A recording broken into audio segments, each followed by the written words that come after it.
घटना चक्र news live studio में आज हमारे बीच मौजूद हैं हुमैरा आई हॉस्पिटल मुबारकपुर के डायरेक्टर व मशहूर आई सर्जन अजीम शख्सियत डॉक्टर महबूब आजम साहब। मैं अपने स्टूडियो में bureau chief doctor Shri Ram Vishwakarma हार्दिक स्वागत करता हूँ। बहुत बहुत धन्यवाद, बहुत बहुत शुक्रिया कि आपने हमें घटना चक्र के लाइव शो में लाया, आपने मुझे ये प्लेटफॉर्म दिया। मुझे अंदर से बहुत खुशी हो रही है, ये प्लेटफॉर्म मुझे पहली बार मिला है और थोड़ा घबराहट भी हो रही है, मगर आपकी मोहब्बत से मुझे हिम्मत मिल रही है। मेरे डॉक्टर साहब, आप एक कामयाब शख्सियत हैं आई सर्जन के रूप में, जनता आपको बहुत प्यार करती है। ये देखते हुए हमने सोचा कि आप जैसे शख्सियत को अपने स्टूडियो में बुलाया जाए और आपके जो जज्बात हैं, आपके जो राजनीतिक और सामाजिक क्षेत्र में जो आप कार्य कर रहे हैं, उससे संबंधित आपसे कुछ। तो मेरा सबसे पहले प्रश्न है आपसे कि आपके संघर्षों व इसके पश्चात जो आपने संघर्ष किया है, उसके पश्चात जो आपने सफलता प्राप्त किया है, इस सफर के बारे में हम आपसे जानना चाहेंगे। इसका क्या राज है? ये हर सफलता का राज एक कठिन परिश्रम होती है और कहा जाता है मेहनत करने वालों को कभी हार नहीं होती, बिना कुछ बेकार नहीं होती। और मेरी जो पहली की शुरुआती तालीम मुबारकपुर से एक मदरसे से मदरसा तालीम ये पूरा सोफी में है। उसके बाद से फिर हफ्ते के बाद से मैं कॉलेज से एजुकेशन लिया। हाई स्कूल के बाद से मेरे वालिद साहब को पढ़ाने का बहुत शौक था, उन्होंने मुझे इलाहाबाद भेज दिया कि जाओ तुम इलाहाबाद में गया, एडमिशन लिया, प्लस टू किया। फिर बाद से मेरे वालिद साहब ने अपना नजरिया बिल्कुल क्लियर कर दिया कि बेटा तुमको डॉक्टर बनना है। पूछा पर डॉक्टर क्यों बनाना चाहते हैं, बिजनेस करना चाहते हैं? आपने कहा कि बेटा मैं दादा को लेकर वो भर्ती था, मैं देखा वहाँ डॉक्टर का जलवा क्या है। वहाँ एक डॉक्टर लीड कर रहे हैं, उसके 10 डॉक्टर व्हाइट कोट पहने हुए जिसको खड़े होना जाता है, तो वो मुझे बहुत अच्छा लगा, बहुत भला लगा कि इससे समाज की सेवा हो सकती है और अपना नाम भी कमा सकते हैं। तो इसी प्रोफेशन को जोड़ने के लिए मैं उनसे बात भी करूंगा। तो मैं उनकी उम्मीदों पर खरा उतरने के लिए इंटरव्यू करने के बाद मैं लखनऊ से मैंने CPMT की कोचिंग की, मगर थोड़ा सा मेरा हार्ड लग रहा है कि क्वेश्चन में नहीं निकाल पाया। क्वेश्चन में मुझको BUMS मिला और मालिक ने कहा कि नहीं BUMS नहीं, तुमको MBBS ही करना है। फिर मुझे सेकंड अटेम्प्ट दिया गया, सेकंड अटेम्प्ट में MBBS निकाला। फिर भी मेरा हार्ड लग रहा है, फिर भी मेरे घर वालों ने कहा कि नहीं MBBS ही करना है। तो थर्ड अटेम्प्ट में मैं MBBS क्वालिफाई कर लिया और MBBS मेरे 13 होने चाहिए। मैं सोली मेडिकल कॉलेज से किया। वहाँ से करने के बाद मुझे लगा बहुत बड़ा चौराहा है, करने के बाद लाइफ से हो पाएगी और आगे बढ़ने के लिए मुझे किसी एक ब्रांच में स्पेशलाइजेशन करना बहुत जरूरी है। तो फिर मैंने एग्जाम किया PG का और उसमें मेरी रैंक के हिसाब से मुझे ब्रांच जो मिली ऑप्थेल्मोलॉजी सर्जन की स्पेशलिटी की, तो मैंने फिर वो ऑप्ट किया और उसमें अच्छे से मेहनत किया और मैं वहाँ से निकलने के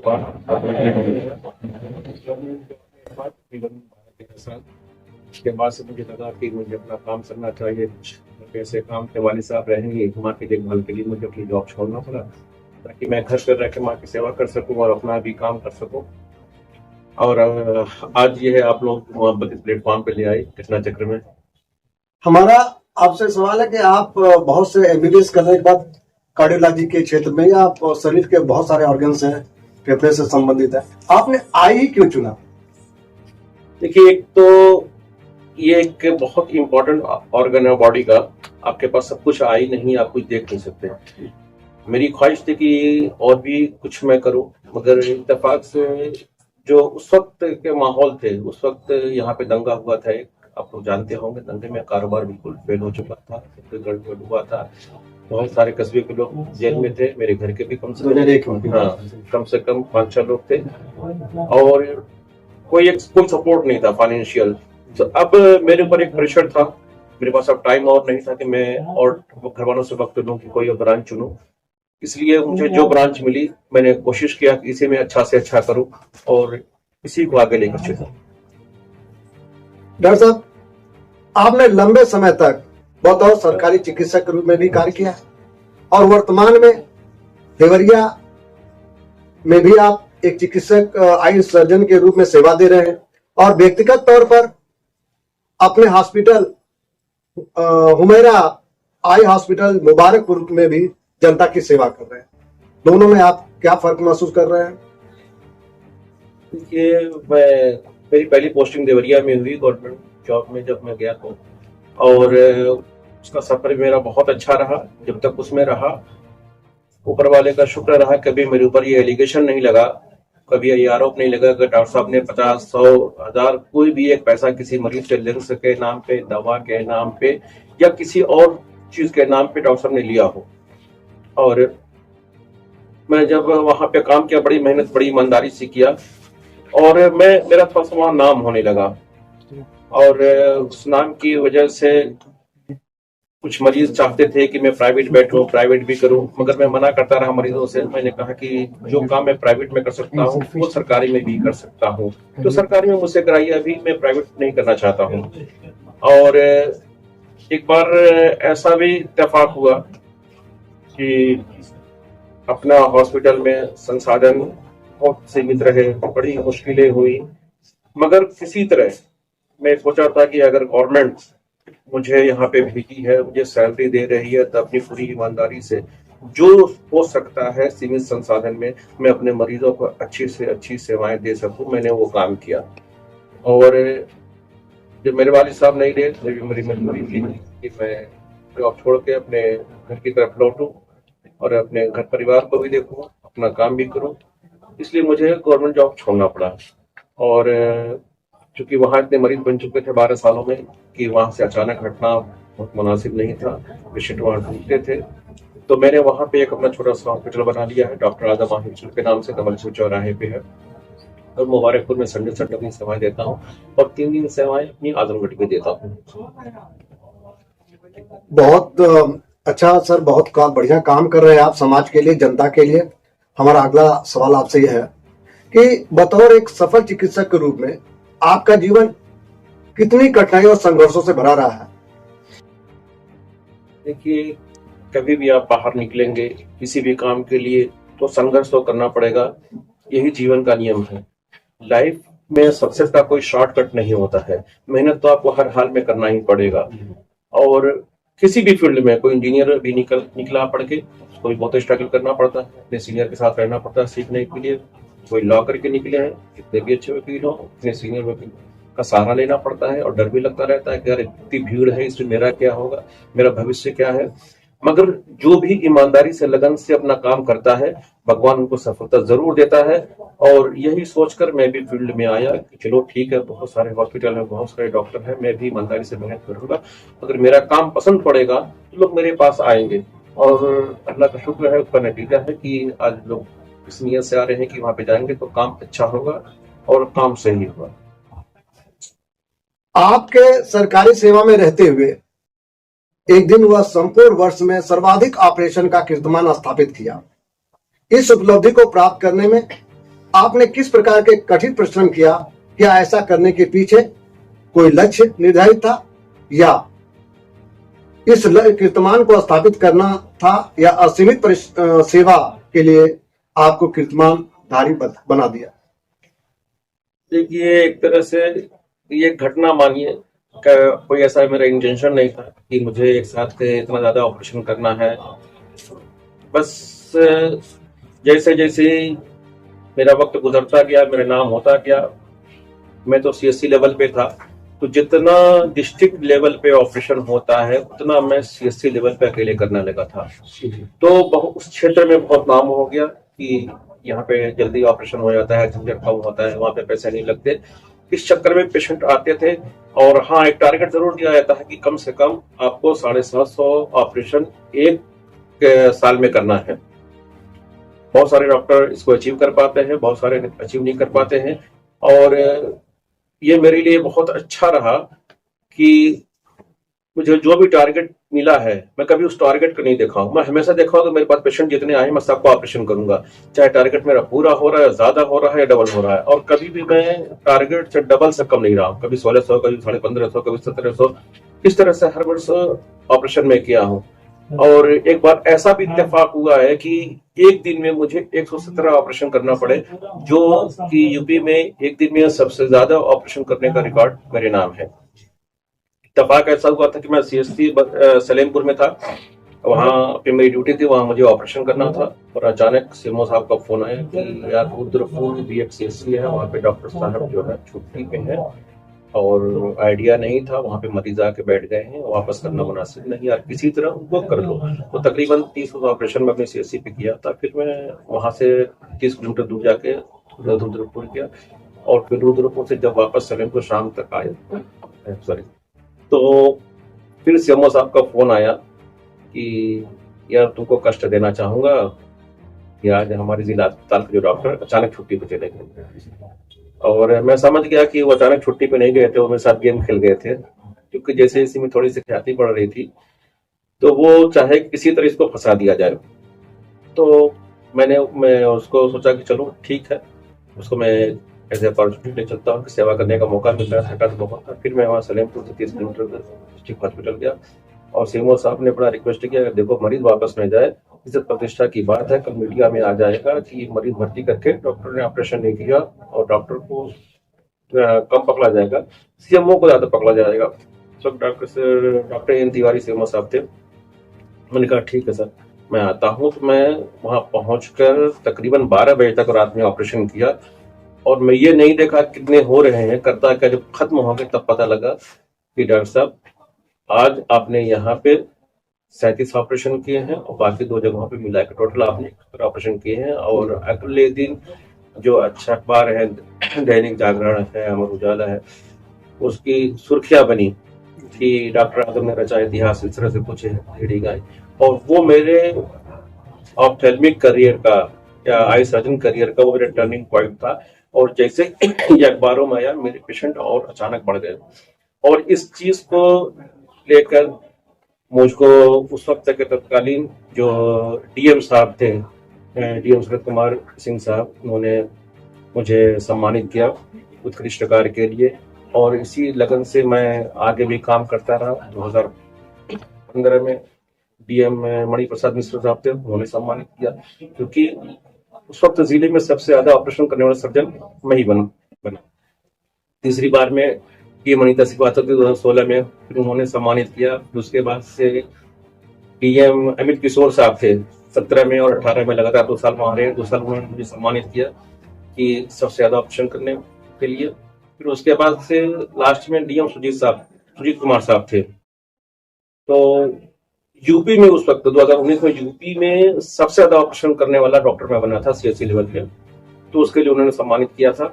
और फिर मुझे लखनऊ में बुलाया गया था, उस वक्त एनआरएचएम के डायरेक्टर डॉक्टर बी अरोड़ा साहब थे, उन्होंने सम्मानित किया था। और इन्हीं चीजों से मेरा हौसला बढ़ता गया और मुझे खुशी होती गई। और मेरे वालिद साहब की एक तमन्ना भी थी कि मेरा बच्चा नाम करे, उसका न्यूज़पेपर में नाम आए, तो वो देख के उनकी ख्वाहिश भी पूरी हुई कि मेरे बच्चे का नाम आ जाए और लखनऊ में सम्मानित किया जा रहा है। तो मैं अब्बा को लेकर गया था, एक वीडियो भी बना था, रखा हूँ संभाल कर। तो बस मरीज जब आके कहते थे कि डॉक्टर साहब मुझे अब दिखने लगा है, मेरे माई बाप है, कोई कुछ जितनी भी जिस भाषा में दुआ देना था वही मेरी ताकत थी और यही ताकत मेरी बनी जो मैं आगे काम करता चला गया। बहुत खूब रहा डॉक्टर साहब आपका यह कार्य। हमारा आपसे अगला प्रश्न है, वर्तमान समय में आप बहुत ही बेस्ट चिकित्सक हैं। इसके पश्चात भी हम देखते हैं आप सामाजिक राजनीतिक गतिविधियों में भरपूर भाग लेते हैं और पूरा सक्रिय दिखाई देते हैं। इतनी व्यस्तता के बावजूद आप कैसे इन गतिविधियों के लिए समय निकाल लेते हैं? देखिए, ऊपर वाले ने हमें कुछ बनाया है, डॉक्टर बनाया है, तो कुछ सोच समझ के बनाया है।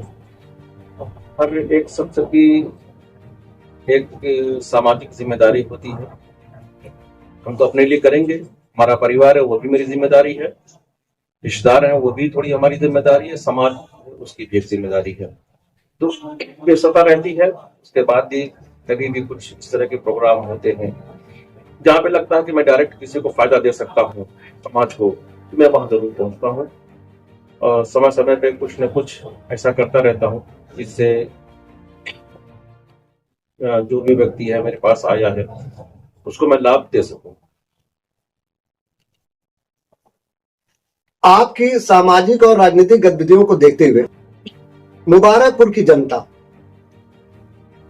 चाहती है कि आप कभी नगर पालिका का चेयरमैन पद को सुशोभित करें या विधानसभा सदस्य पद का सुशोभित करें या लोकसभा सदस्य के रूप में आप अपने इलाके का प्रतिनिधित्व करें। क्या आपको इस रूप में देखना जल्दीबाजी होगी या इसमें भी और समय है? देखिए, ये तो एक बहुत बड़ी जिम्मेदारी है और अभी तो मैं नहीं समझता कि मैं इस लायक बन पाया हूँ कि मैं इतनी बड़ी जिम्मेदारी निभा पाऊँ। एक घर की जिम्मेदारी निभाने में लोग काफी परेशान हो जाते हैं और ये तो मान के चलिए कि हमारे जो है तकरीबन 1.25 लाख की आबादी है, इतनी बड़ी जिम्मेदारी उठाना बहुत भारी काम है। और किसी को लाभ पहुंचाने के लिए ये जरूरी नहीं कि हम राजनीति में आए या हम नेता बने। समाज सेवा करने के लिए आप डायरेक्ट ऐसे भी कर सकते हैं। बहुत सारी जगहों पे देखते होंगे कि मंदिरों के बाहर लोग लंगर लगाते हैं और गुरुद्वारे के बाहर लंगर, वो एक तरह की समाज सेवा है। और इस राजनीति में आने के लिए जो पहले राजनीति हुआ करती थी उसमें त्याग और समर्पण चाहिए। आज की तारीख में जो भी इस राजनीति में आता है, त्याग समर्पण समाज सुधार के लिए नहीं आता है। लोग अपने हित के लिए आते हैं और इसी वजह से समाज में बिगाड़ आता जा रहा है। पॉलिटिक्स गंदी होती जा रही है। वरना ये एक राजनीति ऐसी चीज थी, इससे लोग समाज को सुधार देते थे, समाज को बहुत सारे फायदे देते थे, गरीब तबके को ऊपर उठा देते थे, जिसको इंसाफ नहीं मिलता था इंसाफ भी ला देते थे। मगर अब हर आदमी अपने चक्कर में रहता है, बस कहां से मैं क्या कर लूं कि मैं अमीर बन जाऊं, पैसे मेरे पास आ जाए। आप देखते होंगे कि एक ग्राम प्रधान है, कुछ नहीं रहता, ग्राम प्रधान होते ही पता नहीं उसे कौन मूल मंत्र आ जाते हैं कि रातों रात उनके पास पैसे आते हैं, बैंक बैलेंस बढ़ जाते हैं, गाड़ी आ जाती है। अगर आप इतने लायक थे तो पहले कर लिए होते। इससे साफ जाहिर होता है कहीं न कहीं कुछ न कुछ घोटाले या लूट खसुट होती रहती है। अब सोचिए कि जब हम आजाद हुए थे तो हमारी जनसंख्या 33 करोड़ थी। ठीक है, अब हम जो है 1.25 करोड़ पे आ गए हैं। उस वक्त करीब लोग 4 करोड़ थे, अब देखिए 84 करोड़ है। हम क्या हुआ कि जो पॉपुलेशन की ग्रोथ हुई है वो तो 3.5% हुई है, मगर गरीब लोगों की जो ग्रोथ हुई है वो तकरीबन 21% हुई है। तो उसी रेशियो में होना चाहिए था, जितनी पॉपुलेशन बढ़ी उतनी ग्रोथ होती गरीबी की, मगर उससे ज्यादा हुई। इससे ये साबित होता है कि कहीं ना कहीं हमारे राजनेता और हमारे जो अधिकारी हैं इन सब चीजों में लगे हैं। अगर जो भ्रष्टाचार हो रहा है अगर हम किसी तरह इसको रोक ले तो मान के चलिए हमें किसी काले धन की जरूरत नहीं पड़ेगी और हर आदमी संपन्न हो जाएगा, हर आदमी के हाथ में रोजगार हो जाएगा, हर शख्स खुशहाल हो जाएगा। तो ये तो जो आपने सवाल पूछा है ये बहुत बड़ी जिम्मेदारी है। हाँ, कभी आइंदा देखा जाएगा, जनता अगर मेरे को विश्वास करती है या मेरे पास आती है, मुझे जिम्मेदारी देती है, उस वक्त परिस्थितियों को देखते हुए कुछ कदम उठाया जाएगा। मगर अभी तो मैं कुछ मन नहीं बनाया हूँ। जो समाज सेवा भाव मेरा है चलता है, इंशाल्लाह चलता भी रहेगा। जनता आपसे बेहद ही प्रेम करती है, बहुत ही मोहब्बत करती है मुबारकपुर की जनता। इसलिए मेरा ऐसा प्रश्न था कि जनता आपको इस रूप में देखना चाहती है, तो आप इसको किस नजरिए से देखते हैं? मैं जनता का शुक्रिया, मुबारकपुर की जनता का मैं शुक्रिया अदा करूंगा कि मुझे इस लायक मानती है, मगर मैं भी अपने आप को इस नजरिए से तैयार नहीं कर पाया हूँ। और आइंदा मौका आएगा तो देखेंगे, जिम्मेदारी अगर मुझको देती है तो कोशिश करूंगा कि मैं निभा पाऊं। आप बतौर एक कामयाब चिकित्सक, प्रबुद्ध व्यक्ति के तौर पर अपने इलाके के प्रतियोगी परीक्षाओं की तैयारी करने वाले छात्र छात्राओं को क्या संदेश देना चाहेंगे? देखिए, एजुकेशन एक बहुत बड़ी चीज है और ये इस वक्त का आज का सबसे बड़ा हथियार है। कलम जो है तलवार को काट सकती है और इसमें बड़ी ताकत है और इसे हासिल करने के बाद आप इंडिया की किसी भी एडमिनिस्ट्रेटिव पोस्ट पे पहुंच सकते हैं। कहते हैं कि एजुकेशन एक ऐसी चीज है जिसे कोई छीन नहीं सकता और ये ऐसी चीज है बांटने से हमेशा बढ़ी है, कभी घटी नहीं। इसे कोई चुरा नहीं सकता, इसे कोई छीन नहीं सकता है आपसे। और ये बेस्ट इन्वेस्टमेंट है।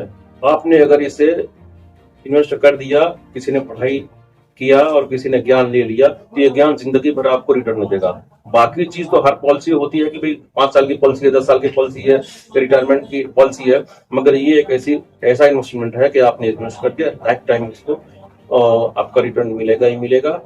और इसके लिए आपको कठिन परिश्रम करना पड़ेगा और जीव जान पूरी लगन से लगना पड़ेगा।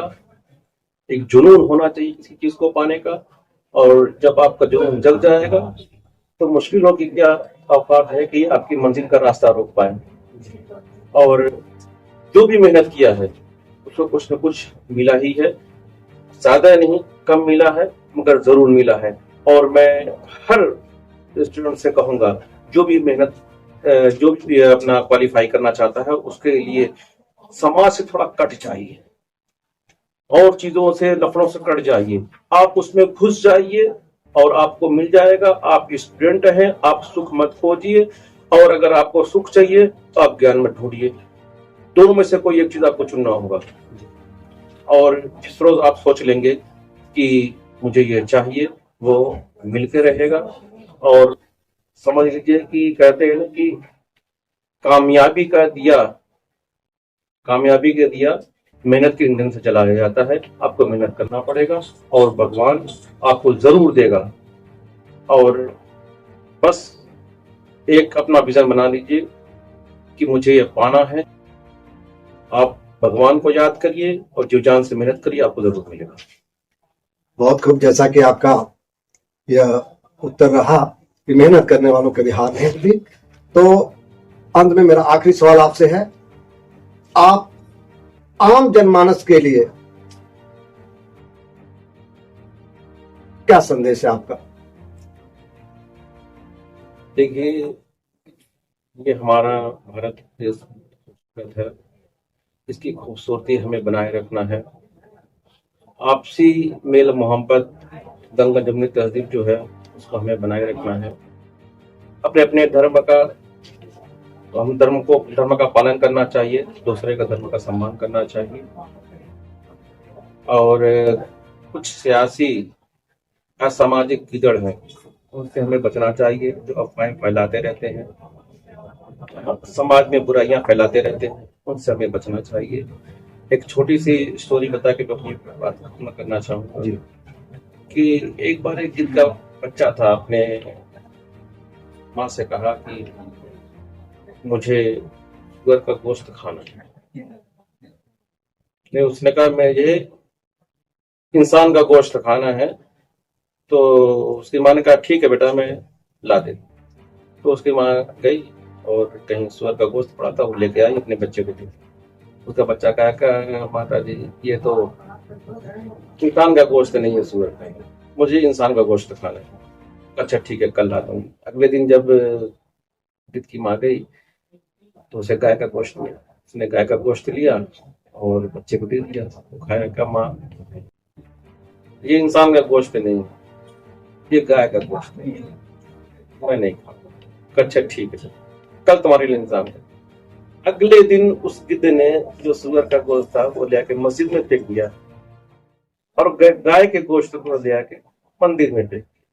फिर शाम होते होते इंसानों की लाशें बिछ गई। फिर ये बच्चे माँ इंसान का मांस खूब मजे से खाते रहे। तो ऐसे ही सियासी गिद्ध हैं, कुछ असामाजिक गिद्ध हैं, उनसे हमें बचने की जरूरत है। इसी के साथ अपनी बात खत्म करना चाहूंगा। शुक्रिया, बहुत बहुत धन्यवाद आपका। बहुत बहुत शुक्रिया, आप हमारे स्टूडियो में आए। आपका बहुत बहुत धन्यवाद डॉक्टर साहब।